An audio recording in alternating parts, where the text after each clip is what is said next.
And welcome back to the Financially Simple Experience. Let's get a little raw today. Let's get a little bit transparent and a little vulnerable. You know, as business owners, we handle a lot. It's often been said we're some of the hardest working people in the world. We have so many responsibilities to our family, our friends, our team, our customers, our vendors, ourselves, our ambitions, our goals, everybody else's ambitions and goals. We carry a lot of things. As often say, we spin a lot of plates. In the midst of spinning all these plates, we want to grow. We want to see our business move forward. We never want to see atrophy kick in. But amidst all the responsibility and the growth and the desires and the visions, we undoubtedly encounter problems. We see problems every day. I'm reminded of Dave Ramsey. I've gleaned so much wisdom from him in his experience. One of the things he says that I agree with is we, meaning the company, is here to solve problems. We are solving problems for customers. We're solving problems as a team for our business. We, as business owners, solve problems. We try to solve problems before they ever happen. We are looking into the future, trying to anticipate where this decision we're making today could lead us in 2, 3, 4, 5, 6, 7 years, or it could lead us next week. But whether you realize it or not, we business owners have a destructive habit. It's a habit that if we leave it unchecked, can destroy the very thing that which we're seeking to build. It can destroy our dreams. It can destroy our team. It can destroy our vision. The habit of self-sabotage. Self-sabotage. Let's dissect this today. And let's be vulnerable as we think through this idea of self-sabotage. What is it? Why is it? And how do we identify it? How do we limit that natural instinct that all of us as business owners have? You know, we're a unique breed. It's fun for me because I work with so many business owners, and I've made it a passion and a art of mine to understand what makes us tick. How do we think? How do we think differently than our employees? How do we think in the entrepreneur space, the small business space? How do we think differently than managers? You know, we're just unique in that avenue, but we're also prone to self-sabotage. You see, self-sabotage, let's define it first. It occurs when we destroy ourselves physically, mentally, or emotionally, or deliberately hinder our own success. We physically are not taking care of our bodies. Mentally, we're not taking care of our minds. Our emotions are not unchecked. And deliberately, we are hindering our own success and well-being by undermining personal goals and values. That's one definition. So it's almost like the little angel on your shoulder on one side and the little demon on the shoulder, or the devil on the shoulder on the other side, like we've seen in cartoon as kids. And we know we should do something correct. The angel's on our one side talking to us, but yet we don't. And because we don't listen to our better judgment, the little picture I'm trying to paint for you through a word picture here, we end up hurting ourselves. We bend our personal goals in order to chase an immediate gratification, or we bend our personal values in order to chase immediate gratification. That is self-sabotage. It is a profound and universal position that stems from a negative mindset. Let me say it again. It is a profound and universal position that stems from a negative mindset. You see, when we're thinking correctly as business owners, when we're thinking positively, when we have an abundance mindset, then oftentimes we don't harm ourselves. I was just speaking yesterday with a successful business owner, and we were talking about a group meeting that his executives had. And one of the executives said, "We can't do that." And then it was just glazed over. And I said, "Time out. Let's think about that statement. We can't, or there's no way." Whenever we make that statement, it's a negative. It means we're going to stop all rational thinking or all creative thinking to try to figure out a way to make it happen. We're now saying we can't do it. Therefore, we just move on. It's a negative mindset. See, it permeates every part of our business. So as business owners, perhaps you hear this word, we can't do it. It's never been done that way before. Let's change it around. Well, why can't we do it? We can't do it because we don't have enough funding. Okay, then let's change our statement to, we're unable to do this at this time because we don't have the right funding in place. See, it's a different mindset.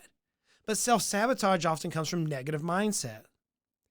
And here's where it gets interesting. Self-sabotage can be a conscious or unconscious decision. It can be an action that happens consciously or many times without even us knowing it until after the fact. An example of a conscious self-sabotage would be eating the entire pizza. Okay, now look, I love pizza. You know that about me. In fact, over my shoulder here, if you watch this on YouTube, you can see it says, I want pizza, not your opinion. I love pizza. But if I were to sit down and eat an entire pizza in one setting, and friends, let's be honest, we probably have all tried to do that. It's not very good for our health, right? It's self-sabotaging our health, and it's a conscious decision. An unconscious decision of self-sabotage would be something like procrastinating the start of a major project or allowing the fear of failure of starting a major project. It's unconscious self-sabotaging. We know we need to do something, but because of whatever, micromanagement, because of details, because of procrastination, we are sabotaging the productivity or the profitability of our company. So self-sabotage is typically ultimately destroying our physical, mental, emotional, deliberately or undeliberately. It is a profound and universal aspect that comes from negative thinking, negative mindset, and it can be conscious or unconscious. But there's a root. There's a root to the issue of self-sabotage. Many times it can be triggered by an external reaction or event. Self-sabotaging does not always come from the outside, but it's triggered many times from things from the outside. So for example, fear. Fear is often a trigger. I see this so many times. And business owners, we depending on your personality profile, you're one of two personalities. You're a ready, fire, aim personality. That's like you have so many ideas coming in and you're just go, and you're missing your processes, etc. Or you're a ready, aim, fire personality. In other words, you have to have everything exactly perfect before you move forward. It's one extreme or the other is typically where I see it in business. So fear comes in as the fear of success, the fear of the unknown, the fear of not getting what you think you deserve, the fear of finding out that what you received isn't what you expected. It's fear. The fear of business owners can come in a place where it's a dominant feeling. Fear can limit our thinking. Fear can paralyze us. I'm reminded of The Wolf on Wall Street. Though I don't agree with a lot of things that happen in that movie, there was a statement that says fear and greed. Fear is an excellent motivator, but it's also one of the single largest reasons for us to lose control and self-sabotage our business. Fear.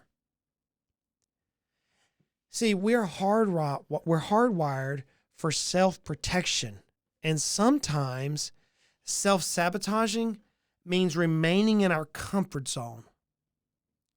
Let me say it again. We as humans, as a species, are hardwired for self-preservation, self-protection. We know what we know, and change, the fear of change, the fear of the unknown, will actually cause us to self-sabotage by staying where we're at within our comfort zone. I often say, in order to affect the present, in order to affect the future, you must disturb the present, right? In order for us to change where we're at, we have to create some sort of an angst within our position, within our business, within who we are. So self-sabotage, one of the biggest primary, is it roots out of fear.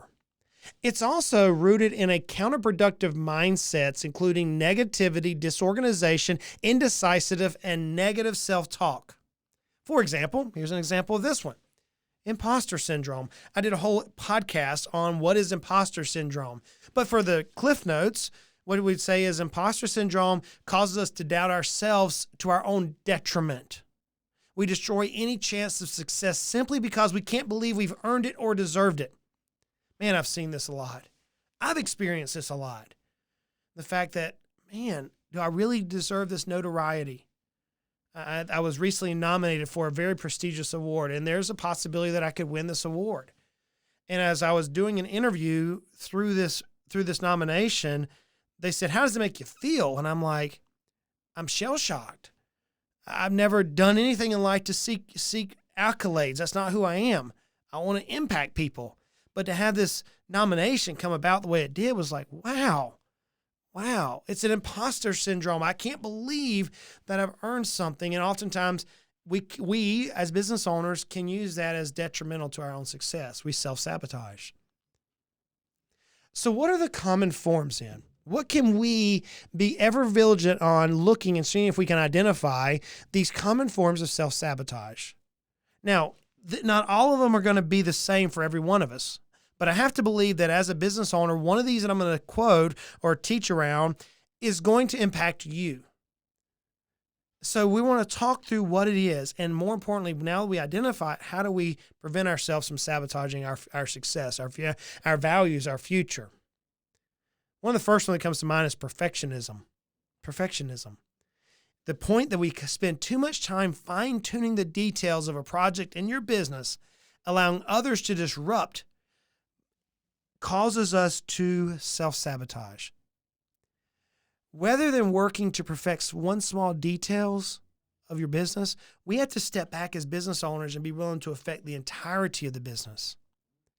We're not looking for perfection in business. There's too many moving parts. We're looking for a good, what I call best-in-class movement. I remember I was talking to a business owner not long ago. We were talking about putting a process in place. And I said, well, how would you measure the success of this process? And they said, well, we need to have 100% participation and we need to have 100% success rate in this particular measurement. The 100% came up twice. And I said, then you already set yourself up for failure because there's no way to achieve 100%. It's not possible. See, perfectionism for a business owner can prevent us from reaching good, from reaching great. Sometimes we don't have to be the best in everything. We just need to be good in some things. If you look at professional sports athletes, they're not the best in the whole game. The quarterback is not the best running back. Man, many times the ones who win the national championships aren't the best throwers, aren't the best at a number of things in that position. They're good, but they're the sum of the totals of all those areas of good allows them to be best in class. So perfectionism is one of those things that causes self-sabotage. We've already mentioned this, but I want to dive a little bit deeper into imposter syndrome. Imposter syndrome is more common than we think. And again, we have a whole podcast that I did on this, and we'll link in our blog. Check it out on financiallysimple.com for this particular episode blog post, and you'll be able to link into the imposter syndrome article. See, essentially, we're destroying any chance of success simply because we can't believe that we've earned it or deserved it. That's imposter syndrome. Let me say it again. We're destroying any chance of success simply because we can't believe we've earned it or that we deserve it. We lose our position. We'll lose who we are as our identity. Here's what we have to realize. We're not in this journey alone. Many business owners have never been here before. We've never experienced what we're facing today. Yet we have to walk out and believe with an air of confidence that we can handle it, whatever it is. Not only do we have to believe it internally, we have to put almost like a masquerade on and show the team that we can handle this. And we have to show our customers and our vendors that, hey, we got this. When deep down inside, if we're candid, we don't know what we're doing.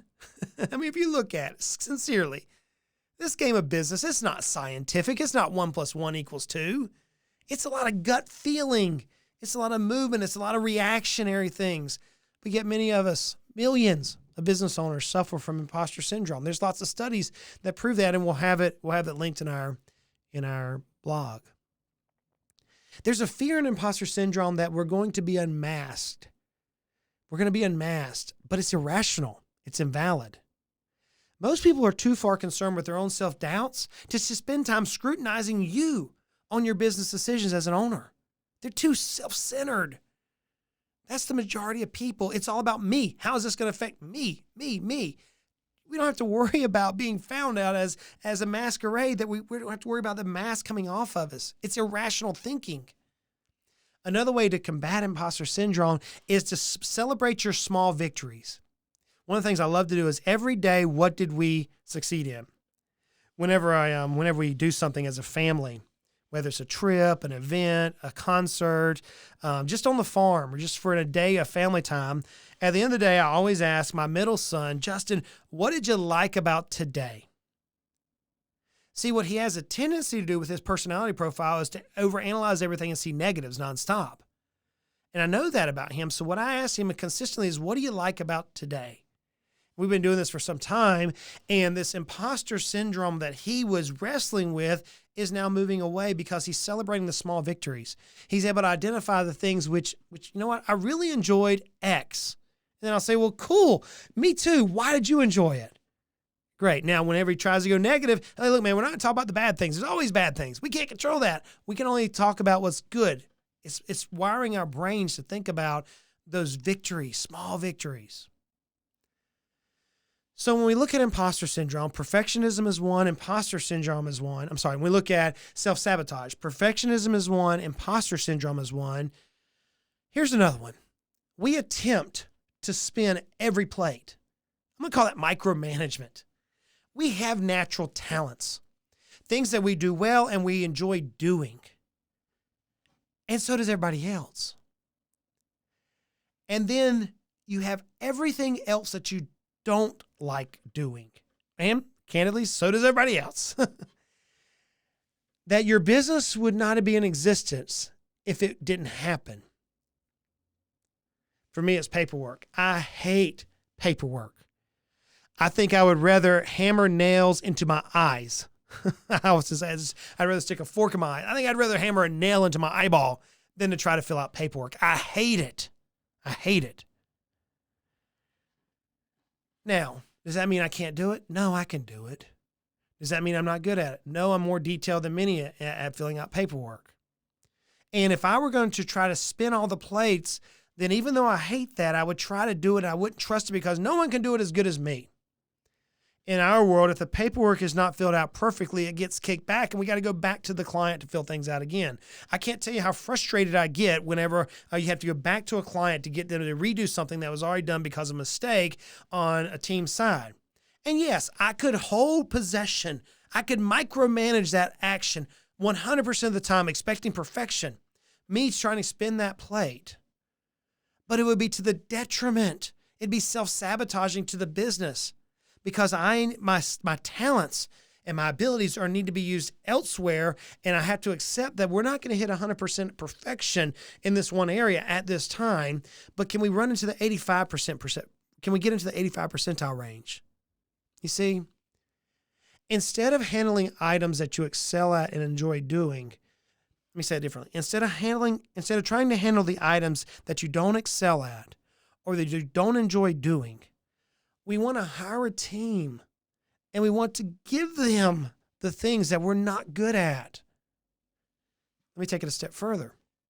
In order to decentralize you from the business as an owner, you also have to relinquish the things that you're the best at. It's a direct value increase if you do. Oftentimes, business owners are the best salespeople. They know how to sell their product, their vision, their dream. They know how to get customers wooed in. The problem with that is if you're the top salesperson, when it comes time for you to exit your business, you're not going to get the value that you believe you're worth.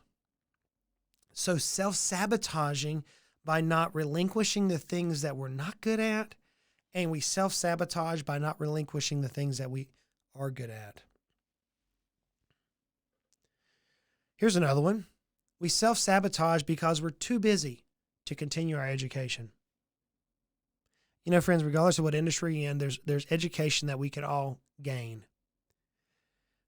we want to be best in class. We want to stay up on new trends, developments, technologies. We want our brains wrapped into the business as much as possible through education.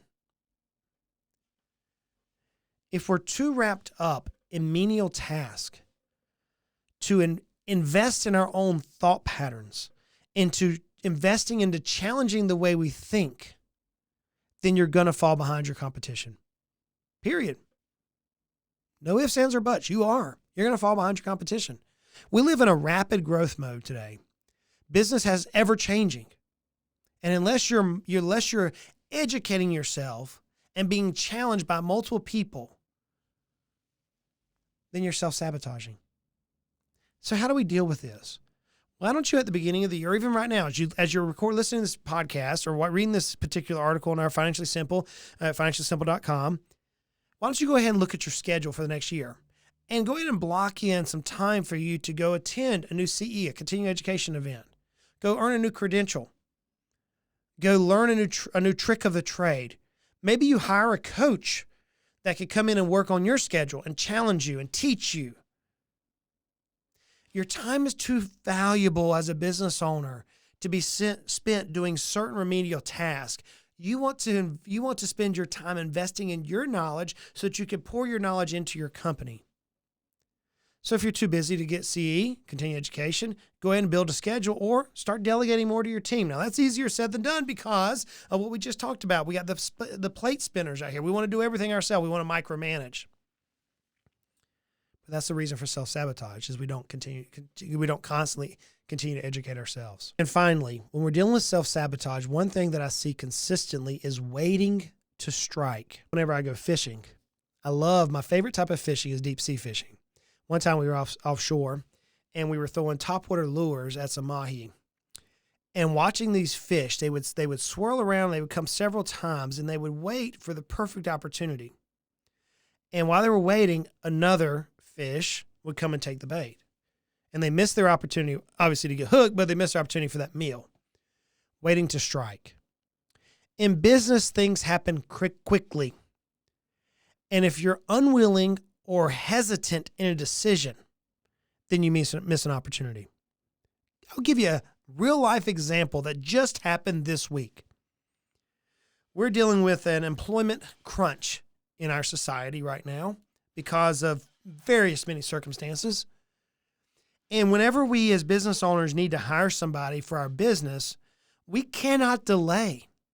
We have to make quick decisions. A small business was recently trying to hire a position, and they met the perfect candidate. And instead of waiting to say, hey, we'll drag our feet a little bit, this candidate within 2 days' time period was offered another job for less pay and took the job. But because this candidate was the right candidate, they had the character that this individual wanted, they wouldn't leave the new job even for a little bit more money. See, as we're looking at business, we have to posture ourselves through systems and operations to where we can make quick, rational, productive decisions. We proactively seek new opportunities and act on them quickly as possible. We set aside designated blocks of time to position our thinking to where we can make decisions.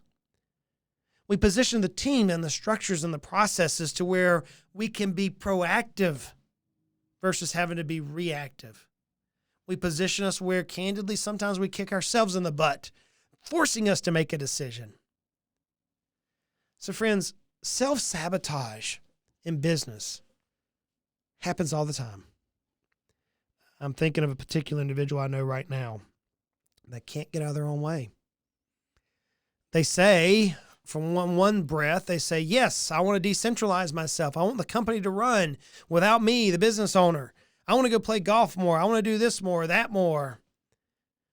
But as that breath is really literally leaving their mouth, not even through their teeth, past their lips, their actions are contradictory. The old saying says, what you do speaks so loudly that what you say I cannot hear. Let me say it again. What you do speaks so loudly that what you say, I can't hear it. Or as another one would say, is actions speak far loudly than words. Friends, self-sabotage is detrimental to you? I've gone over a few today. So let me ask you the question. Where is it that you as a business owner are prone to sabotage yourself? Do you know? A little self-awareness goes a long ways for us. So where is it that you're likely to self-sabotage? That's number one. The second question for you to think on is, what are you going to do? What processes, what systems, what procedures are you going to put in place to prevent you from self-sabotaging your business? You say, Justin, I need help. I need help. Hey, this is what we do. We do this day in, day out. We have a group of professionals that can help you. We have a group of professionals that are walking many, many business owners through this journey. We have professionals that have walked down this journey before themselves and know the warning signs. So reach out to us. Check us out on financiallysimple.com. Connect with me on social media. Hey, look, if there's a particular topic that you would love for us to address, reach out to us. You can go to Ask Justin on the on financiallysimple.com, or you connect with us on social media. Look, I realize life is hard. Trying to deal with self-sabotage, it's hard. Self-awareness is hard for many of us. Life is hard. And it's frustrating at times, but it doesn't have to be. Let's continue to make our lives at least financially simple. Hey, y'all go out and make it a great day.